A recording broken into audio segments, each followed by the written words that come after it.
नमस्ते आप सभी को। हिंदी आखर समूह के पठन श्रृंखला में आप लोगों का पुनः स्वागत है। और आज मैं सुभाषिनी कुमार आप लोगों के समक्ष साईं बाबा उपन्यास के चौथे अध्याय से जो 10वां भाग है उसे प्रस्तुत करने जा रही हूँ। महाल सापती के साथ दो नए लोग थे। उनमें से एक था काशीराम दर्जी और दूसरा था अप्पा आगाशे। ये तीनों साईं के पास आए। साईं ने हंसकर उनका स्वागत किया। महाल सापती, जी बोलिए बाबा, बहुत देर हुई, किसके लिए? ये दोनों मेरे बच्चे ही हैं। ये काशिया है ना? काशीराम दर्जी को आश्चर्य हुआ। बाबा को मेरा नाम कैसे मालूम? जी जी, मैं काशीराम ही हूँ। और ये अप्पा आगाशे है ना? जी। अप्पा ही भी दंग रह गए। पर बाबा, क्या है ये काशिया रे? आप हमारे नाम कैसे जानते हैं? इस महाल सापती ने बताया। मैंने कब बताया? महाल सापती ने चौंक कर पूछा। बाबा हंसे। बैठो बैठो। उन दोनों ने बाबा के मन भर कर दर्शन किए और फिर उनके सामने बैठ गए।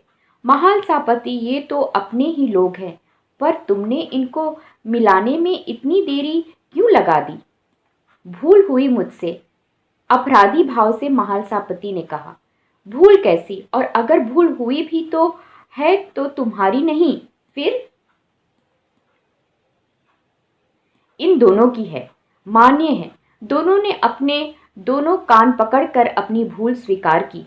अरे आप तीनों दोस्त हैं ना?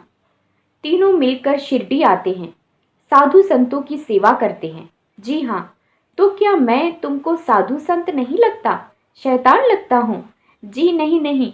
फिर एक बार कान पकड़कर मुर्गे की तरह अपनी गर्दन झुलाते हुए उन्होंने कहा, पहले कान छोड़ो। बार बार कान पकड़ोगे तो टूटकर हाथ में नहीं आएंगे। हाथ कोई छिपकली की पूंछ नहीं, टूटे तो दोबारा उग आ जाएंगे। उन्होंने झट से कान छोड़े। ये अप्पा जागले, कैसा जगाने वाला है तू? कभी जगे हुए भी है क्या? और अगर जगे हुए होते तो कब के आते मेरे पास? गलती हुई साईं। और ये काशीराम, जिनके नाम में भगवान भी है और तीर्थ क्षेत्र भी है, राम और काशी। पर यहाँ साईं नाम का राम अवतरित हुआ है, साईं नाम का तीर्थ क्षेत्र प्रकट हुआ है पता इसका? भटका रहा है चींटियों की चीनी लेते हुए। मतलब बाबा? बाप रे बाबा, आप क्या क्या क्या जानते हैं? काशीराम पूरी तरह से दंग रह गया। हमसे बात करने वाला या कोई मामूली इंसान नहीं है और ना ही कोई पागल फकीर, या तो कोई महान औलिया है। भूत वर्तमान भविष्य सब जानता है। काशीराम को याद आने लगा। जानकी दास बाबा शिरडी में थे। उनकी सेवा चाकरी काशीराम किया करता था। उनको क्या चाहिए क्या नहीं, सबकी व्यवस्था काशीराम ही किया करता था। एक बार इसने उनसे कहा कि मुझे दीक्षा दीजिए। काशीराम इतनी जल्दी तनकर तेजस्वी जानकी दास ने कहा, फिर मैं तुमको दीक्षा नहीं दूंगा, दे भी नहीं सकता। क्यों? क्योंकि यह मेरा अधिकार नहीं है। आप महान हैं, फिर ऐसा क्यों कह रहे हैं? आप तो अध्यात्म में पहुंचे हुए गुरु है, अधिकारी है। अगर आपको अधिकार नहीं तो फिर किसे अधिकार है? काशीराम ने विनय से पूछा। काशीराम, अध्यात्म के क्षेत्र का मैं एक अति सामान्य बिंदु हूँ। थोड़ा सब्र कर, अध्यात्म का सिंधु ही इस शिरडी में प्रकट होगा। तुम्हें उसी के चरणों में निवास स्थान मिलेगा।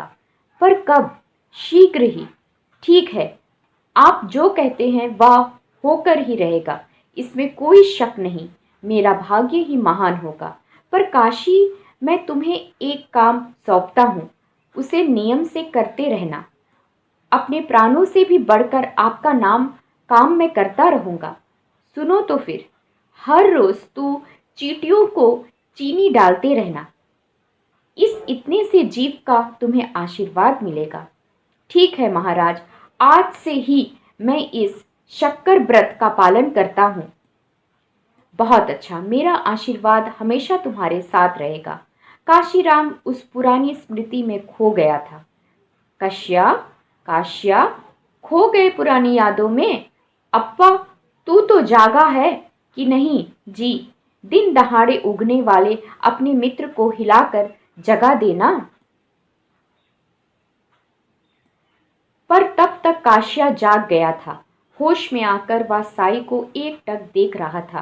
काशिया, जी, क्या देख रहा है ऐसे मेरे ओर? इंसान को कभी नहीं देखा क्या? बाबा, आप इंसान नहीं हैं, साधु है, संभवतः ईश्वर भी होंगे। पर एक बात तय है। कौन सी? जानकी दास ने कहा था कि मैं आध्यात्म के क्षेत्र का एक अति सामान्य बिंदु हूँ। थोड़ा सब्र कर, अध्यात्म का सिंधु ही इस शिरडी में प्रकट होने वाला है। तो वह सिंधु अवतरित हो गया है और मैं उसे जानता हूँ। कौन है वह? आप है, आप है बाबा, आप ही है वह महान सिंधु। अब मैं धन्य हो गया, मेरा सिंधु अवतरित हुआ है। और उनसे मंत्र मुग्ध होकर साईं के चरणों पर अपना सिर रख दिया। अप्पा जागले ने भी उसका अनुकरण किया। महालसापति और बाबा मुस्कुरा रहे थे। उसी समय बाबा ने श्याम को आते देखा। लो, एक और पागल आ गया। आ रे आ श्याम आ। मास्टर श्याम हंसते हंसते मस्जिद में आ गए। उनके अस्तित्व से और साफ सुथरे कपड़े से वह सब में उठकर दिखाई दे रहा था। बाबा के पास आकर वह बैठ गए। काशी चिलम निकाल, मास्टर को भी 2 कश लगाने दे। जी हाँ। अपने अपनों के बीच बैठकर बाबा बहुत खुश थे। यह स्पष्ट रूप से दिखाई दे रहा था। नमस्ते।